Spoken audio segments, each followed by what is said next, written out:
Sekarang ni Irfan bersama dengan dua tetamu yang cukup istimewa kita persilakan. Yang berhormat Dr. Muhammad Taufik Johari, iaitu Ahli Parlimen Sungai Petani. Assalamualaikum warahmatullahi wabarakatuh. Waalaikumsalam Irfan. Alhamdulillah baik.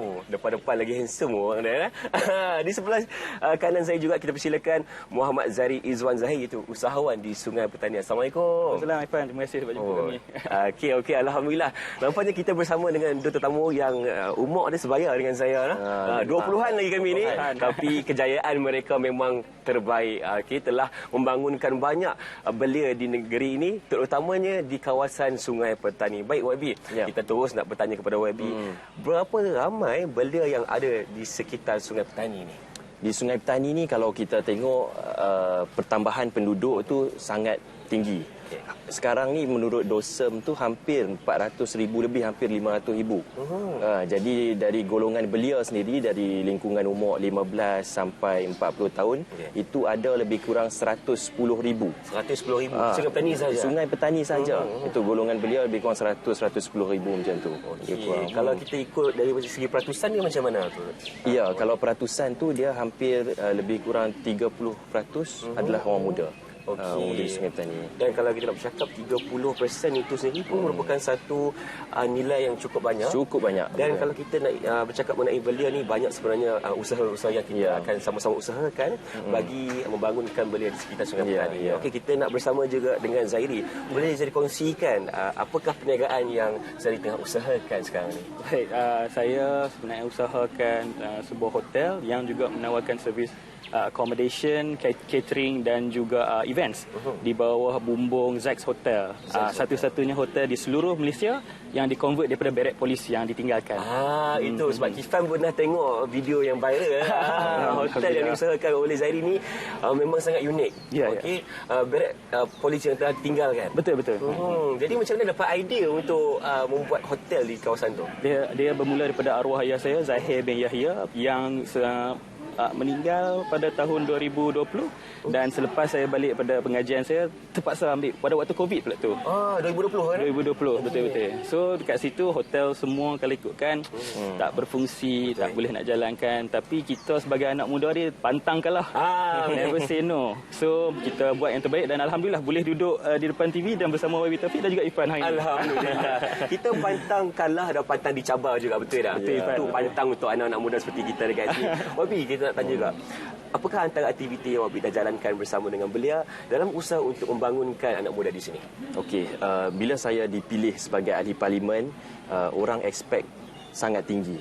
Bukan sahaja golongan belia, tapi dari seluruh lapisan masyarakat, tidak kira umur dan juga latar belakang. Jadi untuk di Sungai Petani sendiri, khususnya untuk belia, saya bahagikan kepada dua program. Okey, ada program yang short term dan ada program yang long term.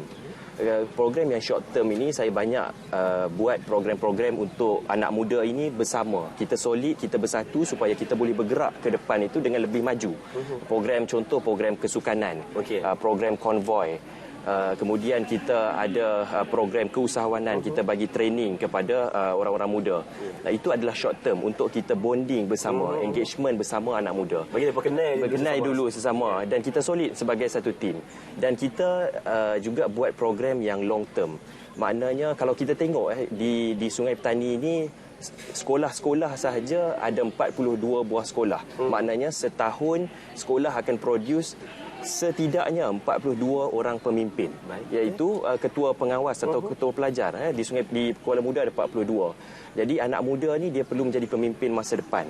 Jadi apa yang saya buat adalah saya select 3 pelajar terbaik di sekolah untuk dibawa ke parlimen, dan kita bagi khusus kepada anak-anak muda ni, dan kita bina engagement dari situ. Kita bagi sijil dan sebagainya, dan setiap sesi parlimen saya akan buat secara kohort, maknanya secara berperingkat. Sesi parlimen ini saya bawa 30 orang. Next parlimen session saya bawa lagi 30 orang. Jadi maknanya kalau setahun saya boleh bina 100 anak muda yang mampu untuk menjadi pemimpin, tidak semestinya jadi ahli politik. Betul. Tetapi memimpin dalam apa jua aspek, termasuk contoh seperti Zairi, pemimpin sebuah syarikat. Betul. Dan pemimpin-pemimpin yang lain. Jadi itu antara program anak muda, dan kita juga menyediakan platform untuk anak-anak muda berniaga. Kita akan buat juga youth hub untuk anak muda.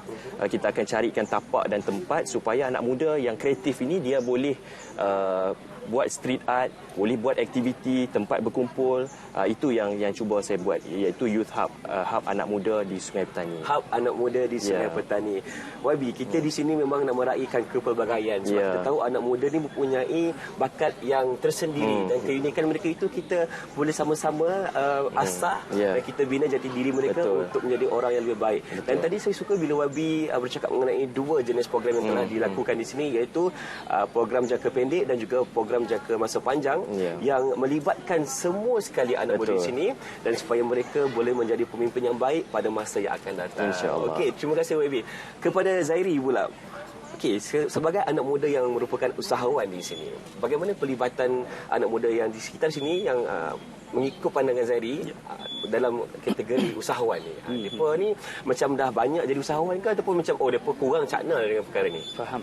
Sebenarnya selepas COVID lah, banyak lagi yang cenderung terhadap bisnes, entrepreneurship apa semua tu, especially low risk punya ataupun lebih pada passion.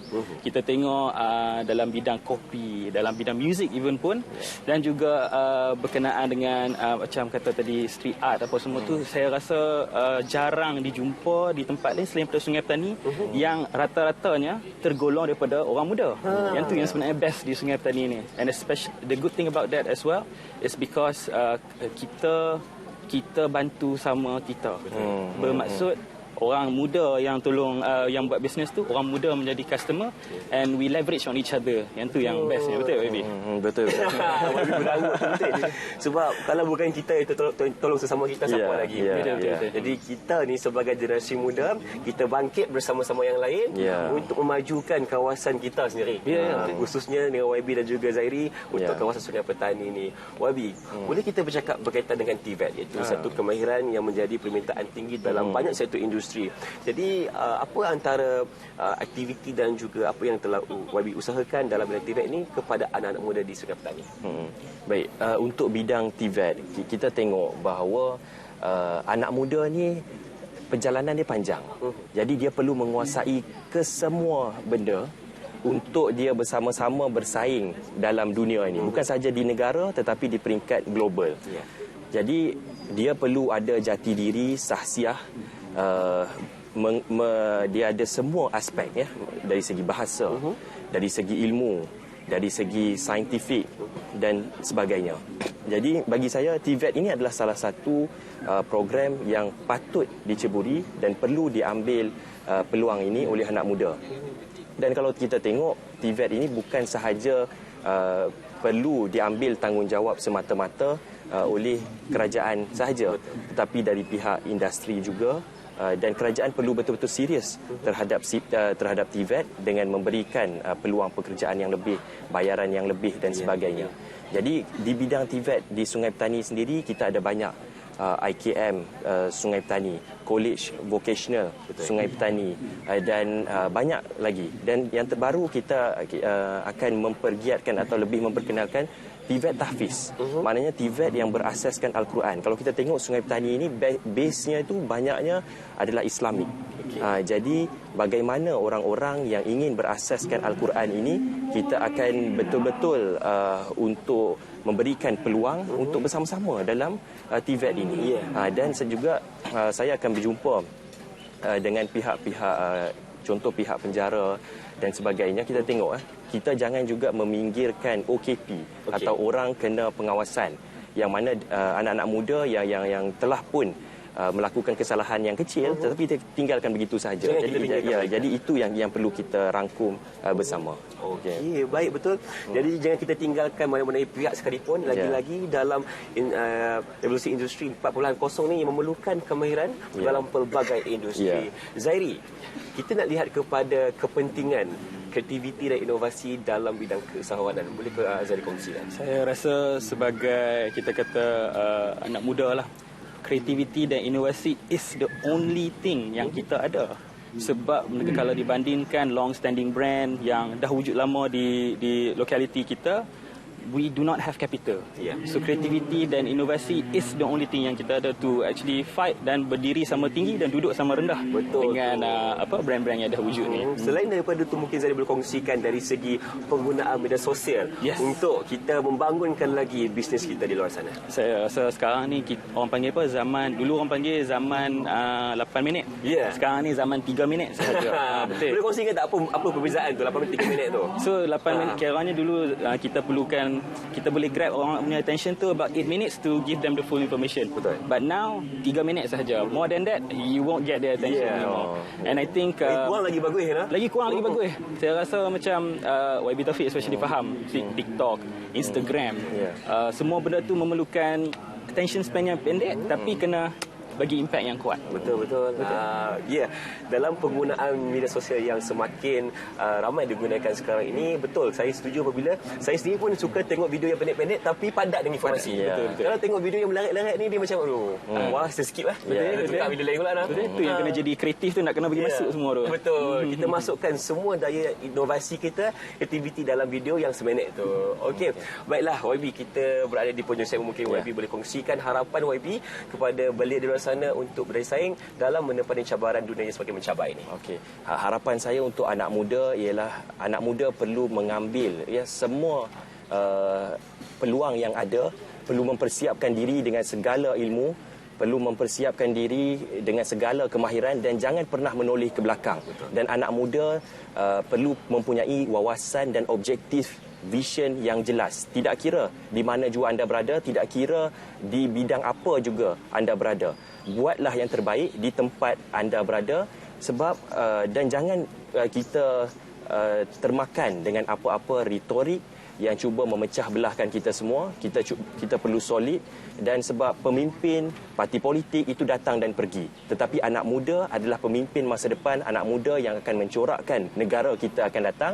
Jadi anak muda, ingatlah, kita ini adalah aset negara. Siapkanlah diri kita sesuai dengan aset negara, maka dengan itu kita akan nampak gambaran Malaysia yang akan datang, insya-Allah. InsyaAllah. Jadi kepada anak muda di luar sana, bersiap siaga untuk menepani sebarang cabaran pada masa akan datang. Baik, kepada Zahiri, sedikit perkongsian kepada anak muda di sana untuk menjadi seorang usahawan yang lebih baik. Silakan.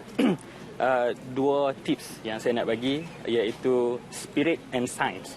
Iaitu spirit, kita kena berikan 100% jiwa kita kalau kita nak masuk dalam bidang keusahawanan. Jangan kurang daripada 100%. Sains pula, jangan berhenti belajar.